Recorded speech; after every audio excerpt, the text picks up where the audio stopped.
এলাকায় ঢুকলে তোর হাত পা বাইরে ভাঙবো আমি। এমপি পুত্র আবুল কাউসার আশার সঙ্গে কথিত মাদক ব্যবসায়ী গাজীর ফোন আলাপ প্রকাশ্যে এসেছে। ফোন আলাপটি সামাজিক মাধ্যমে ছড়িয়ে পড়ার পর সৃষ্টি হয়েছে ব্যাপক চাঞ্চল্য। এ ঘটনায় আইনশৃঙ্খলা বাহিনীর নজরদারি জোরদার করা হয়েছে বলে জানা গেছে। অডিওটির সত্যতা যাচাইয়ের দাবি উঠেছে বিভিন্ন মহল থেকে। বিষয়টি নিয়ে আলোচনা সমালোচনা চলছে নেটদুনিয়ায়।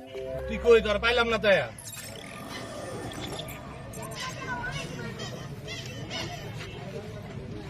আমার কথা শোন, তুই এলাকায় থাকতে পারবি না। আমি আইসা অফিস বন্ধ করছি, তোর নদীর পাড়ের ঘর ভাঙছি। তুই যদি তোর আবার কত বড় দুঃসাহস, আমার মোবাইলে আমার ফোনও দিছস। তুই এলাকায় হয় তুই থাকবি না আমি থাকবি, এটা তুই মাথায় রাখিস। ঠিক তুই এলাকায় ঢুকলে তোর হাত পা বাইরে ভাঙবো আমি।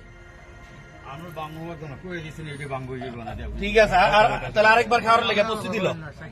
এলাকার পোলা পান্ড বলে গেছি, তোর পাওয়া মাত্র মারবো। তুই যে মাইর খেতে যাস তুই আইসা মাইর খা, সমস্যা নেই। তুই তোর বাড়িটা কয়তলা?